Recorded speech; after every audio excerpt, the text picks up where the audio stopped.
Hello everyone, this is आकृति वशिष्ठ और आप देख रहे हो केमिस्ट्री को फिंगर पे याद करने के लिए एक ब्यूटीफुल सा चैनल डॉक्टर डॉटर। चलिए जी, तो I hope you are doing really well. तो हम पढ़ रहे थे केमिकल बॉन्डिंग। केमिकल बॉन्डिंग में आज हम स्टार्ट करेंगे एक नया टॉपिक, कोऑर्डिनेशन बॉन्ड।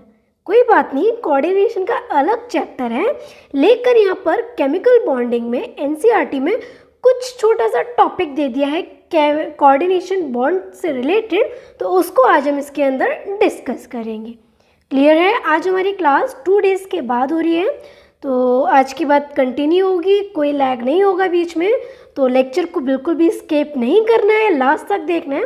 और अगर केमिकल बॉन्डिंग को अपनी फिंगर पे करना है तो एक भी लेक्चर को स्किप नहीं करोगे, खुद से अभी प्रॉमिस कर लो। क्लियर है? चलिए जी, तो स्टार्ट करते हैं, बिना टाइम वेस्ट किए अपना लेक्चर स्टार्ट करते हैं। और अगर लेक्चर पसंद आ रहा है तो आप लोग मुझे फटाफट से सब्सक्राइब कर लो, कमेंट कर दो, लाइक कर दो और शेयर कर दो अपनी फैमिली फ्रेंड्स के साथ, जिससे उनको भी पता पड़े कि केमिस्ट्री को इतना इजी वे, इतना कॉन्सेप्चुअल भी पढ़ा जा सकता है ना।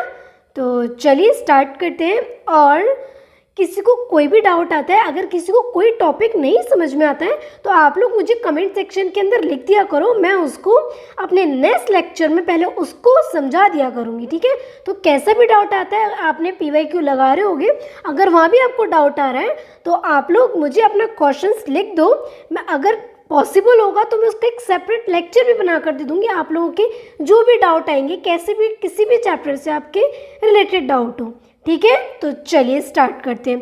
केमिकल बॉन्डिंग में पहला हम थोड़ा सा रिवाइज करेंगे, उसके बाद हम कंटिन्यू करेंगे। जैसे कि वैलेंसी का मतलब आप लोगों को पता है क्या होता है? किसी एक एटम की किसी दूसरे एटम के साथ जो कंबाइनिंग कैपेसिटी होती है उसको हम वैलेंसी बोलते हैं। बॉन्डिंग ऑलवेज किस किस के बीच में देखते थे? Bonding always S and P block के एटम के बीच में देखते थे। ऐसा क्यों था? क्यों हम always S and P block में ही बॉन्डिंग देखते हैं, D ब्लॉक में बॉन्डिंग क्यों नहीं देखते थे?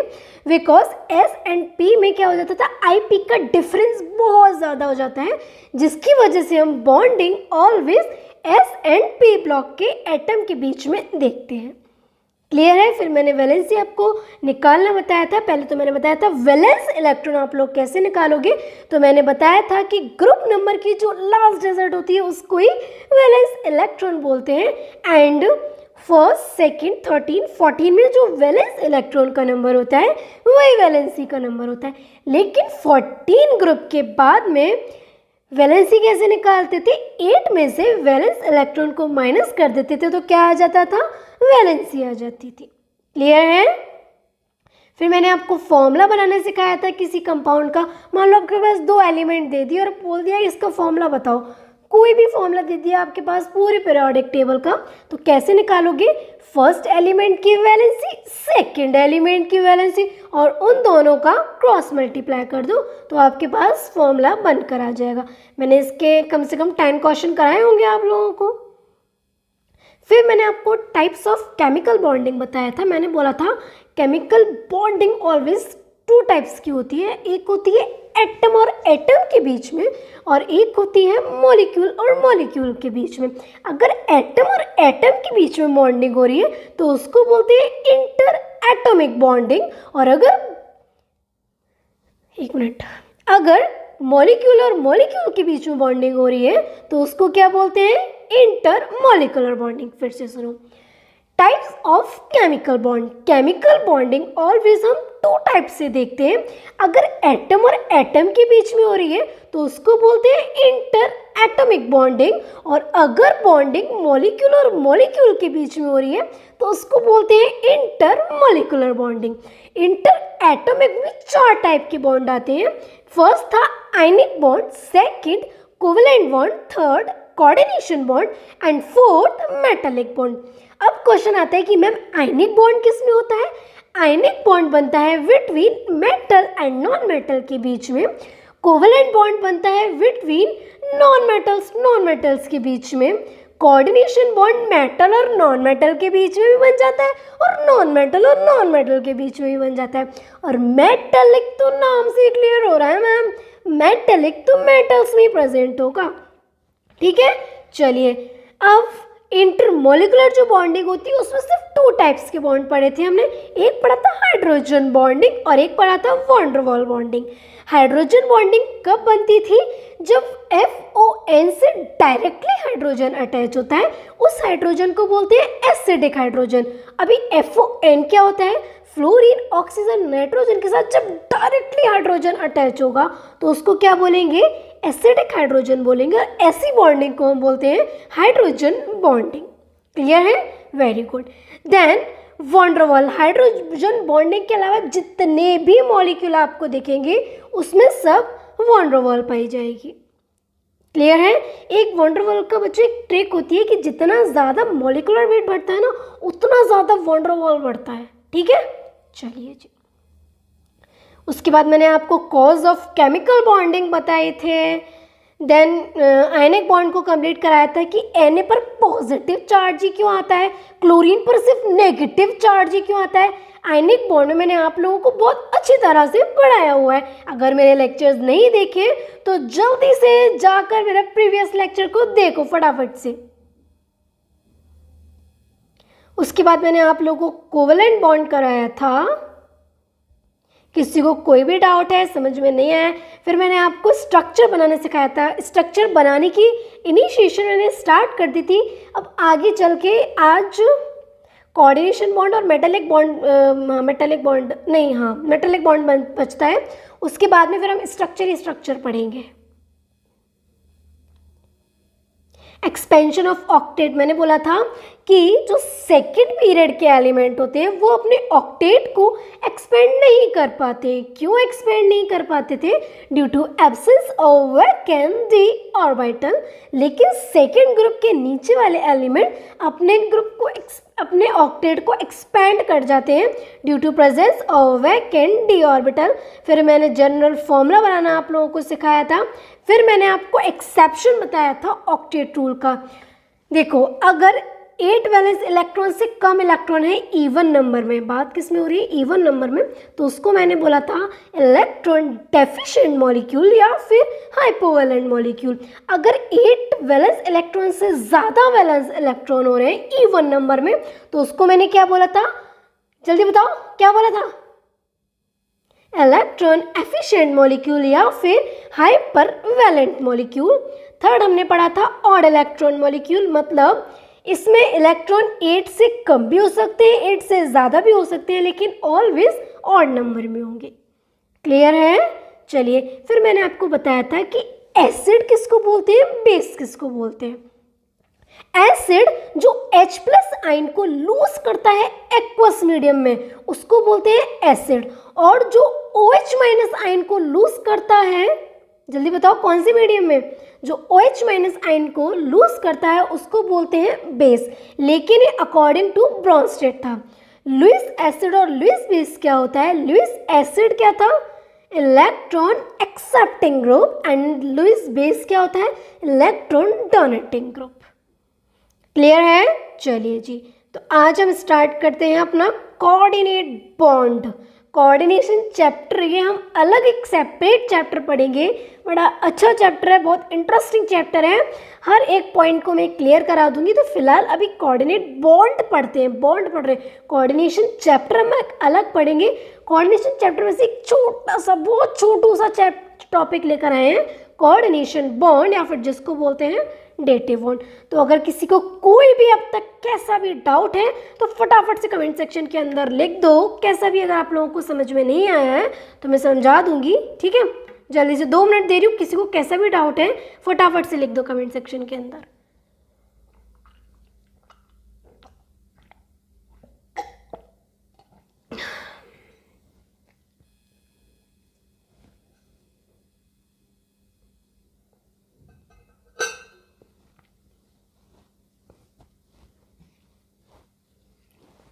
चलिए जी, स्टार्ट करते हैं। कोऑर्डिनेट बॉन्ड या फिर डेटिव बॉन्ड। पहली बात तो कोऑर्डिनेट बॉन्ड बनता किसके बीच में? किसके बीच में बनता है? कोऑर्डिनेट बॉन्ड मैंने पहले बता चुकी हूँ, कोऑर्डिनेट बॉन्ड जो होता है वो बनता है मेटल और नॉन मेटल के बीच में भी बन जाता है, और नॉन मेटल और नॉन मेटल के बीच में भी बन जाता है। कोऑर्डिनेट बॉन्ड जो होता है ये बनता है पार्शियल शेयरिंग ऑफ इलेक्ट्रॉन से। कैसे बनता है? पार्शियल शेयरिंग ऑफ इलेक्ट्रॉन से। कोऑर्डिनेट बॉन्ड या फिर डेटिव बॉन्ड जो होता है, पहला पॉइंट आता है कि कोऑर्डिनेट बॉन्ड, डेटिव बॉन्ड बनता किसके बीच में है? तो बनता किसके बीच में है? मेटल और नॉन मेटल के बीच में भी बन जाता है, और नॉन मेटल और नॉन मेटल के बीच में भी बन जाता है। सेकेंड पॉइंट आता है कोऑर्डिनेट बॉन्ड जो होता है वो बनता कैसे है। अभी हमने क्लियर करा है कि बनता कहाँ है, अब हम क्लियर करेंगे कोऑर्डिनेट बॉन्ड बनता कैसे है। कैसे बनता है? पार्शियल शेयरिंग ऑफ इलेक्ट्रॉन करके। कैसे पार्शियल शेयरिंग? देखो, मान लो मेरा ऑक्टेट कंप्लीट हो गया है, ठीक है, मेरे 8 इलेक्ट्रॉन कंप्लीट हो गए हैं, लेकिन आपके पास सिर्फ 6 इलेक्ट्रॉन हुए हैं, आपके पास 2 इलेक्ट्रॉन की डेफिशिएंसी हो रही है, ठीक है। मैं हूँ ए, मान लो, मेरे को ए मानो और आप अपने आप को मानो बी। तो जो मैं हूँ, मेरे पास ऑक्टेट कंप्लीट हो गया है, मेरे 8 इलेक्ट्रॉन कंप्लीट हो गए, लेकिन जो आप हो, आपका ऑक्टेट कंप्लीट नहीं हुआ है, आपके पास अभी 6 इलेक्ट्रॉन ही बचे हैं। बॉन्डिंग कर आकर, चाहे उसमें कोवैलेंट बॉन्ड बनाया हो या कोऑर्डिनेट बॉन्ड बनाया हो, कुछ भी, कोऑर्डिनेट बॉन्ड तो बनाया नहीं होगा, कोवैलेंट बॉन्ड की बात कर रहे हैं। कैसे भी बॉन्डिंग बनाकर आपके पास 6 इलेक्ट्रॉन कंप्लीट हुए, 8 इलेक्ट्रॉन नहीं हुए। तो कोऑर्डिनेट बॉन्ड क्या होता है? कोई बात नहीं, तुम्हारे 6 इलेक्ट्रॉन नहीं हुए हैं, लेकिन तुम्हें इमरजेंसी आ गई है, तो मैं अपने इलेक्ट्रॉन तुम्हारे साथ शेयर कर लूँगी, मतलब, लेकिन वो इलेक्ट्रॉन मेरे में भी काउंट होंगे और तुम्हारे में भी काउंट होंगे, लेकिन वो रहेंगे तो मेरे, मैं अपने दे रही हूँ, लेकिन मेरा ऑक्टेट ऐसा नहीं कि मैंने तुम्हें दे दिया तो वो मेरे में काउंट नहीं होंगे, मेरे में भी काउंट होंगे, बट वो मेरे में भी काउंट होंगे और आपके में भी काउंट होंगे। क्लियर है?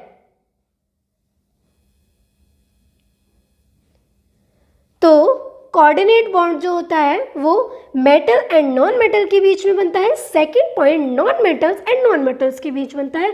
थर्ड, बार बार कोवैलेंट बॉन्ड आ रहा है।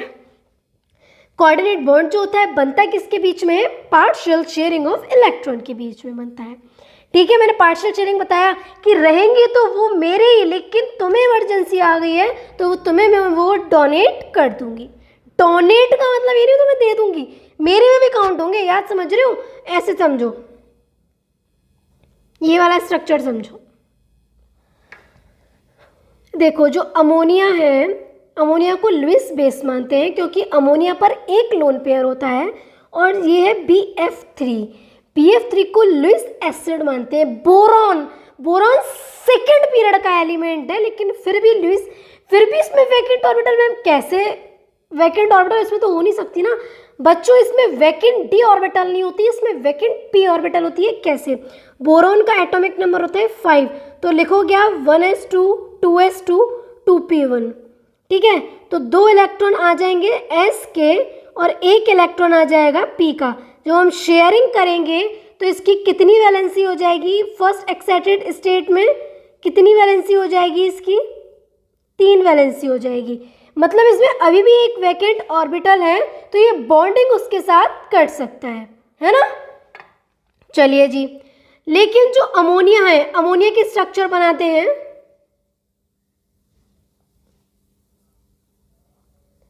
अमोनिया की स्ट्रक्चर बनाते हैं, ये रहा नाइट्रोजन स्ट्रक्चर साथ में बनाना सीख लो। नाइट्रोजन 15 ग्रुप का मेंबर है। 15 ग्रुप का नाम क्या बताया था, जरा बताओगे मुझे? क्या नाम बोला था? नाइट्रोजन फैमिली के अलावा मैंने एक और नाम बताया था, उसका साइंटिफिक मीन बताओ मुझे। निक्टोजन फैमिली, वेरी गुड, जिसने भी कमेंट करा है। निक्टोजन फैमिली का मतलब होता है सफोकेटिंग एजेंट। सफोकेटिंग एजेंट मतलब ये गले को चॉक कर देता है ना, इसे बोलते हैं गला चॉक हो गया। तो किसी भी चीज़ को सफोकेट करना, चॉक करना, चॉकिंग एजेंट, उसको हम निक्टोजन बोलते हैं। तो नाइट्रोजन अगर 15 ग्रुप का मेंबर है तो इसमें कितने वैलेंस इलेक्ट्रॉन हो गए? 5 वैलेंस इलेक्ट्रॉन हो गए, और वैलेंसी 8 में से 5 को माइनस कर दो, वैलेंसी हो गई 3। तो नाइट्रोजन में हमारे पास 5 वैलेंस इलेक्ट्रॉन है। अब आ गए 3 हाइड्रोजन तो सिर्फ एक ही के साथ तो बॉन्डिंग कर सकते हैं क्योंकि इसमें इलेक्ट्रॉन ही एक है, तो इन्होंने क्या करा, एक एक बॉन्डिंग बना दी। अब देखो नाइट्रोजन का क्या ऑक्टेट कंप्लीट हो गया, 2 4 6 8 हो गया कंप्लीट। हाइड्रोजन ऑक्टेट कंप्लीट नहीं करेगा, डुप्लेट कंप्लीट करेगा। तो हाइड्रोजन क्या करेगा, 2 2 2 डुप्लेट कंप्लीट हो गया। इस पर तो लोन पेयर है। और जो हमने अभी देखा बोरॉन BF3 था ना, जो BF3 था इस पर वैकेंट p ऑर्बिटल थी। तो लेकिन याद रखो जब भी कोऑर्डिनेट बॉन्ड बनता है ना तो उसके लिए ऑलवेज एम्प्टी ऑर्बिटल्स चाहिए, लेकिन जब कोवेलेंट बॉन्ड बनता है उसके लिए क्या होता था, उसके लिए एक मतलब उसके लिए एम्प्टी नहीं हाफ फिल्ड ऑर्बिटल्स चाहिए होती थी। मेरी बात ध्यान से सुनो, जब कोऑर्डिनेट बॉन्ड बनता है कोऑर्डिनेट बॉन्ड के लिए ऑलवेज एम्प्टी ऑर्बिटल्स चाहिए होती हैं, लेकिन जब कोवेलेंट बॉन्ड बनता है तो उसके लिए हाफ फिल्ड ऑर्बिटल्स चाहिए होती हैं। क्लियर है? तो देखो यहाँ पर नाइट्रोजन पे लोन पेयर है और बोरॉन पर वैकेंट p ऑर्बिटल है। इसका मतलब नाइट्रोजन पे लोन पेयर है, मतलब ये लोन पेयर दे सकता है, देने वाला लुईस के अकॉर्डिंग बेस और लेने वाला लुईस के अकॉर्डिंग एसिड होता है। तो नाइट्रोजन पे अगर लोन पेयर है तो ये हो गया NH3, इधर क्या हो गया, लुईस बेस हो गया, और BF3 में वैकेंट p ऑर्बिटल है, मतलब ये एक इलेक्ट्रॉन ले लेगा तो ये लुईस एसिड हो गया। तो इसको इसके बीच में क्या बन जाएगा, कोऑर्डिनेट बॉन्ड बन जाएगा।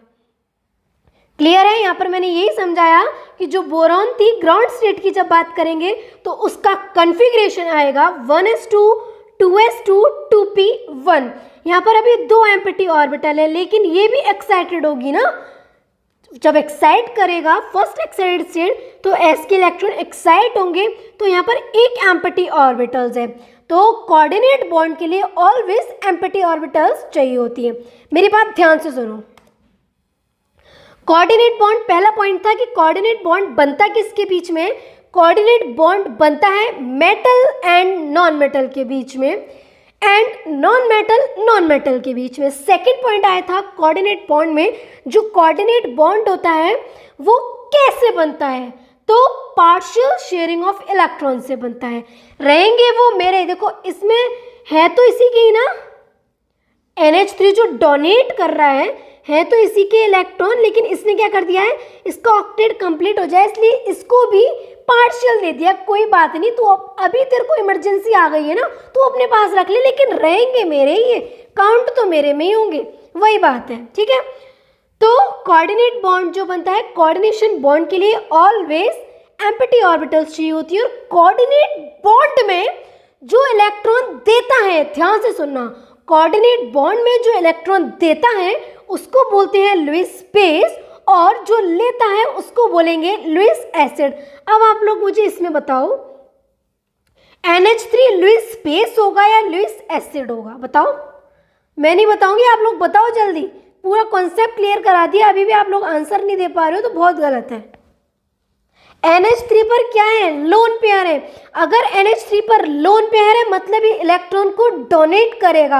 अगर इलेक्ट्रॉन को डोनेट करेगा तो ये क्या हो गया, लुईस के अकॉर्डिंग जो इलेक्ट्रॉन पेयर को डोनेट करता है वो होता है लुईस बेस, और लुईस के अकॉर्डिंग जो इलेक्ट्रॉन को एक्सेप्ट करता है वो होता है लुईस एसिड। तो यहाँ पर अमोनिया हो गया लुईस बेस और BF3 हो गया लुईस एसिड। क्लियर है? यहाँ पर सेकेंड पॉइंट बताया हुआ है कि जो BF3 होता है, BF3 की हाइब्रिडाइजेशन sp2 होती है, लेकिन नाइट्रोजन के देने से sp3। कैसे, देखो ये रहा हमारे पास BF3 और ये रहा हमारे पास NH3, दोनों की स्ट्रक्चर बना ले। बोरॉन 13 ग्रुप का मेंबर है, 3 वैलेंस इलेक्ट्रॉन। एक मिनट में चेक कर लूँ रिकॉर्डिंग हो रही है या नहीं हो रही है, क्योंकि कभी कभी ऐसे होता है कि मैं बोलती जाती हूँ और रिकॉर्ड नहीं हो पाता है, तो एक मिनट में चेक कर लेती हूँ। चलिए ऑल डन है। देखो जो BF3 होती है, BF3 13 ग्रुप का मेंबर है। 13 ग्रुप कौन सा, बोरॉन फैमिली। बोरॉन फैमिली में वैलेंस इलेक्ट्रॉन 3 हो गए, वैलेंसी भी 3 होती है। ठीक है, तो यहाँ फ्लोरीन के साथ 3 बॉन्ड बना देगा, फ्लोरीन को भी देखेंगे, फ्लोरीन 17 ग्रुप का मेंबर है, सिर्फ एक ही वैलेंसी मतलब एक ही बॉन्ड बना सकता है, लेकिन यहाँ पर क्या है, एक वैकेंट ऑर्बिटल, लेकिन वैकेंट ऑर्बिटल को तो हाइब्रिडाइजेशन में काउंट नहीं करते। अब हाइब्रिडाइजेशन कैसे निकालते हैं, देखो जितने भी सिग्मा बॉन्ड होते हैं ना, उसको हमने क्या बोला था, बॉन्ड पेयर, मतलब जो बॉन्ड पेयर जो होते हैं, बॉन्ड पेयर ऑलवेज बॉन्डिंग में पार्टिसिपेट करते हैं, लेकिन लोन पेयर बॉन्डिंग में पार्टिसिपेट नहीं करते हैं। बात क्लियर है। हाइब्रिडाइजेशन निकालने की ट्रिक होती है कि जितना भी सिग्मा बॉन्ड बने ना, जितने भी सिग्मा बॉन्ड होते हैं वही उसके हाइब्रिडाइजेशन को डिनोट करेगा। जो लोन पेयर होता है, हम हाइब्रिडाइजेशन की बात कर रही हूँ, आगे पढ़ेंगे हाइब्रिडाइजेशन क्या होता है क्या नहीं होता, आपने इतना तो पढ़ा होगा। आप लोग अगर कंपटीशन की तैयारी कर रहे हो, जो 11th वाले बच्चे हैं उनके लिए हाइब्रिडाइजेशन पूरा टॉपिक आएगा, और जो नीट IIT वाले बच्चे हैं उन लोगों को हाइब्रिडाइजेशन की कुछ थोड़ी बहुत तो नॉलेज होगी, अगर नहीं है तो कोई बात नहीं, आगे हाइब्रिडाइजेशन को बिल्कुल ग्राउंड से उठा कर लेके आएंगे, ठीक है। तो जो BF3 है, हाइब्रिडाइजेशन में सिग्मा बॉन्ड जो होता है ना, सिग्मा बॉन्ड, उसको भी हम हाइब्रिडाइजेशन में काउंट करते हैं, और जो लोन पेयर होता है, लोन पेयर को हम सिग्मा बॉन्ड मान के हाइब्रिडाइजेशन निकालते हैं। तो देखो यहाँ पर 1 2 3 सिग्मा बॉन्ड है, तो इसकी हाइब्रिडाइजेशन हो गई sp2। कैसे हुई, क्यों हुई, क्या हुई, बिल्कुल नहीं पूछना, हाइब्रिडाइजेशन सब क्लियर कराऊंगी। ये समझ लो जितने सिग्मा बॉन्ड उतनी ही उसकी हाइब्रिडाइजेशन होती है।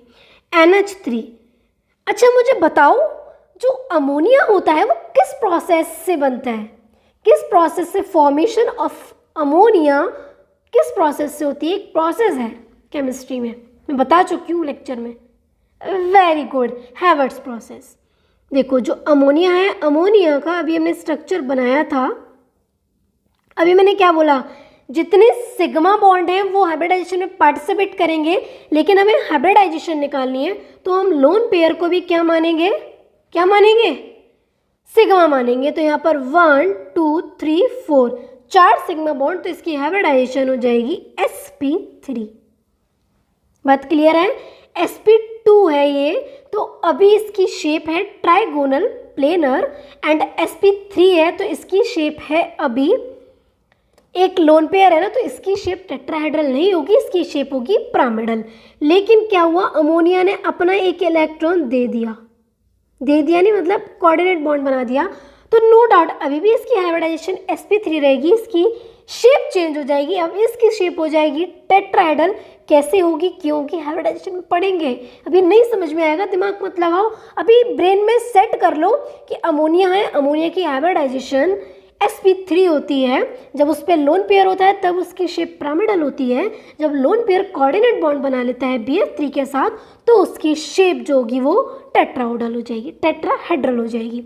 जो BF3 है, BF3 की हाइब्रिडाइजेशन sp2 है, मतलब ट्राइगोनल प्लेनर। ऐसे देखो, दिख रहा है आप लोगों को, ये ऊपर आता है ऐसे, ठीक है, ट्राइगोनल प्लेनर। लेकिन यहाँ पर क्या हो गई, बॉन्डिंग बना ली, तो अब तो बोरॉन ने 4 बॉन्ड बना लिए, 4 बॉन्ड बनाती है उसकी हाइब्रिडाइजेशन sp3 हो जाएगी। sp3 कोई भी लोन पेयर नहीं है तो उसकी शेप क्या होगी, टेट्राहेड्रल होगी। तो इसका मतलब before coordination bond BF3 and NH3 दोनों की शेप भी डिफरेंट होती है और हाइब्रिडाइजेशन भी डिफरेंट होती है। ये आया हुआ क्वेश्चन है कि जब कोऑर्डिनेशन बॉन्ड से पहले, before coordination bond, BF3 and NH3 जो होता है different shape and geometry show करते हैं, लेकिन after coordination bond BF3 and NH3 में क्या होता है, हाइब्रिडाइजेशन तो सेम हो जाती है, हाइब्रिडाइजेशन सेम हो जाती है, क्या ज्योमेट्री सेम हो जाती है, very good, hybridization and geometry दोनों सेम हो जाती है, कब, आफ्टर कोऑर्डिनेशन बॉन्ड। ये यहाँ पर बताया हुआ है कि BF3 जो होती है हाइब्रिडाइजेशन sp2 होती है, लेकिन नाइट्रोजन अपना एक इलेक्ट्रॉन दे देता है तो उसकी हाइब्रिडाइजेशन sp3 हो जाती है और उसकी शेप टेट्राहेड्रल हो जाती है। थर्ड पॉइंट बोला है कि जब कोऑर्डिनेशन बॉन्ड अकेला बॉन्ड बनेगा, मान लो जब एक कोऑर्डिनेट बॉन्ड बन रहा है तो ये सिग्मा काउंट होगा, ठीक है। लेकिन मान लो किसी की ने पहले ही, किसी की कार्बन है, एग्जाम्पल ले रही हूँ, यहाँ पर इसने कोवेलेंट बॉन्ड बनाया, लेकिन यहाँ पर इसने एक कोऑर्डिनेट बॉन्ड भी बनाया, तो यहाँ पर जो कोवेलेंट बॉन्ड होगा वो सिग्मा काउंट होगा, लेकिन जो कोऑर्डिनेट बॉन्ड होता है वो इधर पाई बॉन्ड काउंट होगा। समझ रहे हो? जब कोऑर्डिनेट बॉन्ड सिंगल बनता है तो उसको क्या बोलते हैं? जब कोऑर्डिनेट बॉन्ड अकेला बनेगा तो वो बॉन्ड सिग्मा काउंट होगा, लेकिन जब कोऑर्डिनेट बॉन्ड किसी के साथ बनेगा तो वो पाई बॉन्ड काउंट होगा।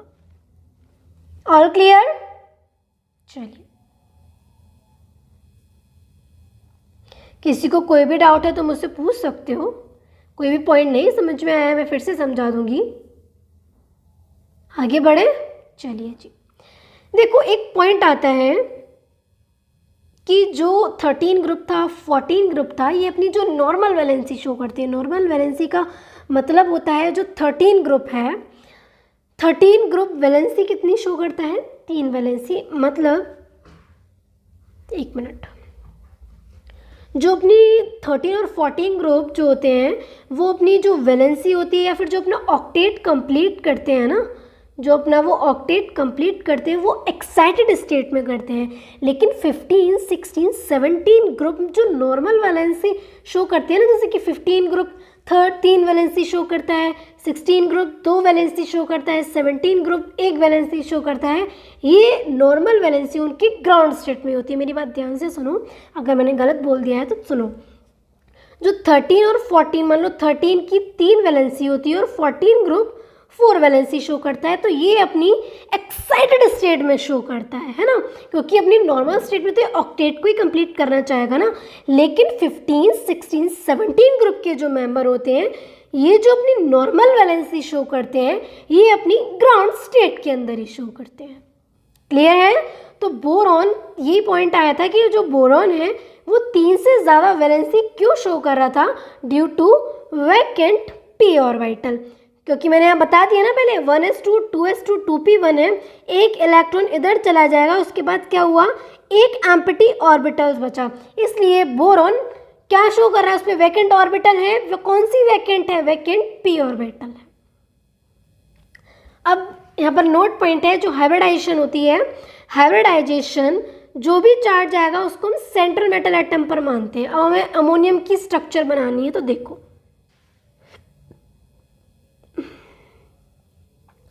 जो भी आपको एलिमेंट दिए हैं वो लिख लो। एक नाइट्रोजन, 4 हाइड्रोजन दिए हैं। अब क्या करो? एक पॉजिटिव चार्ज है सेंट्रल एटम पर मारो।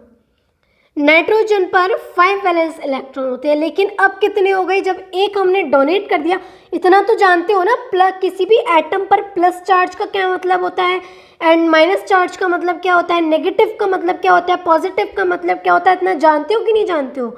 पॉजिटिव का मतलब होता है इलेक्ट्रॉन उसने डोनेट किया है जिसकी वजह से उस पर इलेक्ट्रॉन की कमी हो गई है, और नेगेटिव चार्ज का मतलब होता है उसने इलेक्ट्रॉन गेन करा है जिसकी वजह से उस पर इलेक्ट्रॉन की एफिशिएंसी हो गई है। तो जो नाइट्रोजन है, अब नाइट्रोजन पर 4 वैलेंस इलेक्ट्रॉन हो गए, और 4 वैलेंस इलेक्ट्रॉन हो गए तो वैलेंसी कितनी हो गई? 4 ही हो गई। तो 1 sigma bond, 2 sigma bond, 3 sigma bond and 4 sigma bond, मतलब 4 सिग्मा बॉन्ड हो गए। तो इसकी हाइब्रिडाइजेशन हो गई sp3। क्या हो गई?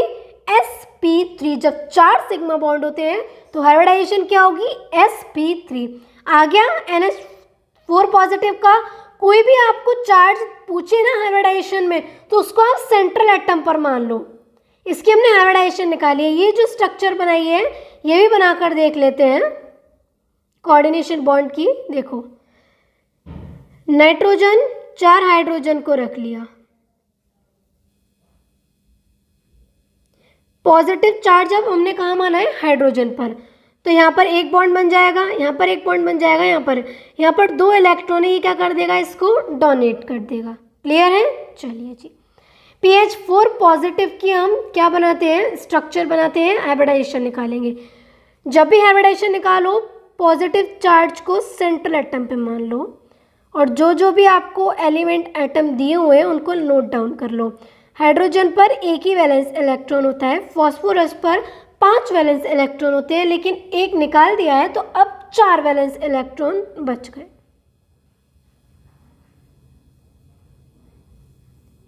तो ये बॉन्डिंग बना ली इसने।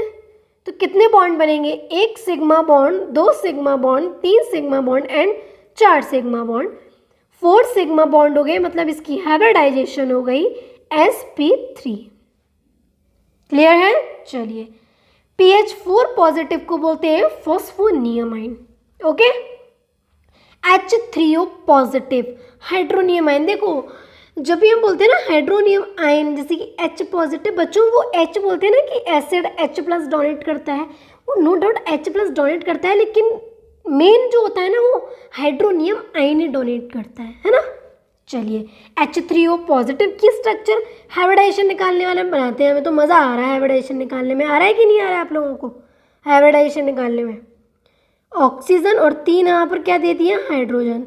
पॉजिटिव चार्ज ऑक्सीजन पर मान लो, अभी तक इस पे 6 वैलेंस इलेक्ट्रॉन थे, अब इस पे 5 वैलेंस इलेक्ट्रॉन हो गए। अगर 5 वैलेंस इलेक्ट्रॉन हो गए तो इसकी वैलेंसी कितनी हो जाएगी, 3। तो इधर बॉन्ड बन गया, इधर बॉन्ड बन गया, इधर बॉन्ड बन गया, तो 1 2 3 4 सिग्मा बॉन्ड, मतलब हाइब्रिडाइजेशन sp3। कोऑर्डिनेट बॉन्ड तो बना दोगे ना, पॉजिटिव चार्ज को टर्मिनल एटम पर मान लो। अब बनाते हैं नाइट्रेट आयन का। चलो आप बनाओ नाइट्रेट आयन का, नाइट्रेट आयन का आप बनाओ फटाफट से। 2 मिनट दे रही हूँ, जल्दी से बना दो, उसके बाद मैं क्लियर कराऊंगी। अब तो बना दोगी ना, मैंने बहुत सारी स्ट्रक्चर बनवा दिए आप लोगों को। अब आप लोगों को डाउट नहीं आना चाहिए। देखो कैसे बनाएंगे। हाइब्रिडाइजेशन निकालने के लिए प्रोसेस बता रही हूँ, ध्यान से सुनना। नाइट्रोजन दोनों साइड से बताऊंगी, सेंट्रल एटम पर भी और टर्मिनल एटम पर भी, नेगेटिव चार्ज को मानकर। अभी हम नेगेटिव चार्ज को मानते हैं सेंट्रल एटम पर, ठीक है। 3 ऑक्सीजन एटम लिख लिए। नाइट्रोजन पर 5 वैलेंस इलेक्ट्रॉन होते हैं, लेकिन उसने 1 इलेक्ट्रॉन गेन कर लिया है। 1 नेगेटिव चार्ज का मतलब है 1 इलेक्ट्रॉन लिया है, ठीक है। तो अब कितने वैलेंस इलेक्ट्रॉन हो गए उस पर, 6 वैलेंस इलेक्ट्रॉन हो गए। वैलेंसी कितनी हो गई, जल्दी बताओ कितनी वैलेंसी हो गई? 2 कैसे हो जाएगी, जल्दी बताओ। 6 वैलेंसी होगी, 2 होगी, वेरी गुड, 2 ही होगी। तो यहाँ पर क्या करेंगे हम लोग, एक काम करते हैं, नेगेटिव चार्ज को टर्मिनल पर ही मानते हैं, ठीक है। देखो नेगेटिव चार्ज इस पे नहीं मान रहे, नेगेटिव चार्ज हम मानेंगे इस पर। लिखो वैलेंस इलेक्ट्रॉन, सही है। 1 इलेक्ट्रॉन गेन कर लिया है ना इसने। कितने वैलेंस इलेक्ट्रॉन होते हैं ऑक्सीजन पर, 6। अगर अभी भी आप लोग वैलेंस इलेक्ट्रॉन वैलेंसी नहीं निकाल पा रहे हो तो फटाफट से मेरे जाकर पीरियोडिक टेबल देखो जल्दी से। मैंने बहुत अच्छी तरह से वैलेंस इलेक्ट्रॉन वैलेंसी को निकालना बताया है। तो ये तो कितने बॉन्ड बनाएगा, 1 बॉन्ड बनाएगा, क्लियर है। ये कितने बॉन्ड बनाएगा, 2 बॉन्ड बनाएगा। क्या इससे ज़्यादा नाइट्रोजन बॉन्ड बना सकता है? 3 से ज़्यादा वैलेंसी शो कर सकता है? नहीं कर सकता। तो अब क्या बनाएगा इधर, कोऑर्डिनेट बॉन्ड। क्या इसकी हाइब्रिडाइजेशन क्या होगी, 1 2 3 sp2, क्लियर है। नेक्स्ट स्ट्रक्चर आती है N2। अभी हमने पढ़ी थी NO3- मतलब नाइट्रेट आयन। अब हम पढ़ रहे हैं N2O मतलब नाइट्रस ऑक्साइड। N2O को ही बोलते हैं लाफिंग गैस। क्या बोलते हैं, लाफिंग गैस, लाफिंग गैस बोलते हैं, याद रखना। और N2 न्यूट्रल भी था। पीरियोडिक टेबल में मैंने एसिडिक बेसिक न्यूट्रल, कल आप लोगों का टेस्ट है, ठीक है, रिवीजन टेस्ट है। क्लास स्टार्ट करने से पहले मैं आपको एसिडिक बेसिक न्यूट्रल, ये क्वेश्चन आता है पीरियोडिक टेबल में से। एक क्वेश्चन यहाँ से एसिडिक बेसिक न्यूट्रल का आते ही आता है। इस बार भी आया है 2024 में, है ना। इस बार भी क्वेश्चन आया है एसिडिक बेसिक और न्यूट्रल का। तो कल आप लोग, अगर आपका बैकलॉग भी है तो मेरे जो लास्ट लेक्चर है उसमें मैंने कंप्लीट कराया होगा एसिडिक बेसिक और न्यूट्रल ऑक्साइड का। कल आप लोग ये वाला लेक्चर रिवाइज करके आओगे, ये वाले नोट्स अपने रिवाइज करके आओगे। मैं लेक्चर को स्टार्ट करने से पहले इसके क्वेश्चन पुटअप करूँगी, ताकि हम लोग क्या कर रहे हैं, पीछे का भी रिवाइज करते हुए चलेंगे। क्योंकि अगर हम आगे बढ़ते जाएंगे, आगे हमें बाद में पढ़ना है, पहले हम जो पीछे पढ़ चुके हैं उसको बिल्कुल मुट्ठी के अंदर करना है, ठीक है। तो पीछे का भी रिवाइज करते चलेंगे, थोड़ा थोड़ा सा रिवाइज करते चलेंगे। एसिडिक बेसिक न्यूट्रल को मोस्ट प्रोबेबल आपको 10 मिनट्स भी नहीं लगेंगे रिवाइज करने में, अगर लेक्चर देखा होगा तो। और अगर लेक्चर नहीं देखा है तो आपके पास ये गोल्डन चांस है कि आप लोग लेक्चर्स में उस पॉइंट को आप कंप्लीट कर सकते हो, अपने बैकलॉग को कम कर सकते हो, है ना। तो इस तरीके से हम बैकलॉग भी कम हो जाएगा और हमारा रिवाइज भी हो जाएगा। तो फटाफट से आप 10 मिनट्स के अंदर वो रिवाइज करना और कल उसके आंसर मुझे देना, ओके। और आप लोग मुझे एक बार और बताओ कमेंट सेक्शन में, अगर आप मेरी लाइव चाहते हो, लाइव सेशन चाहते हो यूट्यूब पर, तो वो भी स्टार्ट कर देंगे, लेकिन उससे पहले आप लोग मुझे कमेंट करके बताना, फिर मैं लाइव सेशन लेना स्टार्ट कर दूंगी, ठीक है। चलिए, तो जो नाइट्रस ऑक्साइड है, नाइट्रस ऑक्साइड की ये स्ट्रक्चर होती है, बनाकर देख लेते हैं। 2 नाइट्रोजन को रखा, 1 ऑक्सीजन को रखा, कितने वैलेंस इलेक्ट्रॉन, कितने वैलेंस इलेक्ट्रॉन, 5 नाइट्रोजन में और ऑक्सीजन में 6। तो यहाँ 3 बॉन्ड बन जाएगा। यहाँ पर इन दोनों का तो ऑक्टेट कंप्लीट हो गया, तो अब क्या करेगा, इसका ऑक्टेट कंप्लीट नहीं हुआ यार, तेरा ऑक्टेट कंप्लीट नहीं हुआ, तेरे को इमरजेंसी आ गई, तेरे को हम डोनेट नहीं कर रहे, ये हमारे में भी काउंट होगा, लेकिन कोई बात नहीं, तो अपने ऑक्टेट को कंप्लीट करने के लिए अपने पास रख ले, है ना। चलिए, तो ये इसकी स्ट्रक्चर होती है N2O की, नाइट्रस ऑक्साइड जिसको बोलते हैं, लाफिंग गैस जिसको बोलते हैं, और ये एक न्यूट्रल ऑक्साइड होता है। अब इसकी हाइब्रिडाइजेशन कैसे निकालोगे, मैंने बताया था कोऑर्डिनेशन बॉन्ड जब अकेला बनता है तो सिग्मा काउंट होगा, जब किसी के साथ बनता है तो पाई काउंट होगा। तो यहाँ पर ये 1 सिग्मा 1 सिग्मा, ये दोनों क्या हो गए, पाई बॉन्ड हो गए। अगर 2 सिग्मा होते हैं तो जो हाइब्रिडाइजेशन होती है वो होती है sp, और शेप क्या होती है, लीनियर। क्लियर है। चलिए जी, तो यहाँ तो हमारा कोऑर्डिनेट बॉन्ड कंप्लीट होता है, तो फटाफट से एक बार रिवाइज कर ले, क्विक रिवाइज कर ले 2 मिनट्स के अंदर जो भी हमने आज पढ़ा। बताओ, 5 मिनट्स भी नहीं लगेंगे, 2 मिनट्स के अंदर फटाफट से क्विक रिवाइज करते हैं कोऑर्डिनेट बॉन्ड का जो हमने पढ़ा है। कोऑर्डिनेट बॉन्ड, ध्यान से सुनो, फोकस हो जाओ। कोऑर्डिनेट बॉन्ड को भी बोलते हैं डेटिव बॉन्ड। कोऑर्डिनेट बॉन्ड कहाँ कहाँ बनता था, मेटल एंड नॉन मेटल के बीच, या फिर नॉन मेटल और नॉन मेटल के बीच। जो कोऑर्डिनेट बॉन्ड बनता था वो पार्शियल शेयरिंग ऑफ इलेक्ट्रॉन से बनता था। कोऑर्डिनेट बॉन्ड जो होता था, कोऑर्डिनेट बॉन्ड में जो इलेक्ट्रॉन देता है उसको लुईस स्पेस बोलते हैं, और जो कोऑर्डिनेट बॉन्ड में इलेक्ट्रॉन को एक्सेप्ट करता है उसको लुईस एसिड बोलते हैं। कोऑर्डिनेट बॉन्ड हमने बनाना सीखा था NH3 एंड BF3 के बीच में। जो NH3 होता है, NH3 में एक लोन पेयर है और BF3 में एक वैकेंट, कौन सी ऑर्बिटल है, P है या D, वैकेंट P ऑर्बिटल है। तो BF3 को जरूरत है, तो नाइट्रोजन कोऑर्डिनेट, नाइट्रोजन का ऑक्टेट कंप्लीट हो गया है, लेकिन BF3 का ऑक्टेट कंप्लीट नहीं हुआ है, तो क्या करेगा नाइट्रोजन, कोई बात नहीं, तो अपना ऑक्टेट कंप्लीट कर ले, तेरे को मैं दे देता हूँ, इमरजेंसी हो रही है, देनी देता हूँ, तेरे में भी काउंट करा देता हूँ, तेरे को हेल्प कर देता हूँ ताकि तेरा ऑक्टेट कंप्लीट हो जाए। तो क्या करेगा नाइट्रोजन, बोरॉन को कोऑर्डिनेट बॉन्ड के थ्रू वो जो लोन पेयर है वो दे देगा, कोऑर्डिनेट बॉन्ड के थ्रू वो बोरॉन को दे देगा। तो कोऑर्डिनेट बॉन्ड जब नहीं बनता है तो नाइट्रोजन पर एक लोन पेयर, 3 बॉन्ड पेयर होते थे, तो उसकी हाइब्रिडाइजेशन नो डाउट sp3 होती थी, लेकिन शेप कौन सी होती थी, पिरामिडल होती थी। BF3 में कोऑर्डिनेशन बॉन्ड बनने से पहले तीन ही बॉन्ड बन रहे हैं, तो sp2 हाइब्रिडाइजेशन होती थी, उसकी शेप क्या होती थी, ऐसे होती है, 2 प्लेन और एक ऐसा ट्रायगोनल प्लेनर, ऐसे मान लो, दिख रही है आप लोगों को, ऐसे trigonal planar. And coordination bond बनने के बाद में BF3 पे एक बॉन्ड बन गया, ऊपर से कोऑर्डिनेट बॉन्ड बन गया ना, तो BF3 की हाइब्रिडाइजेशन भी sp3 एंड अमोनिया की हाइब्रिडाइजेशन पहले भी sp3 थी, आफ्टर भी sp3 रहेगी, और दोनों की शेप भी सेम हो जाती है।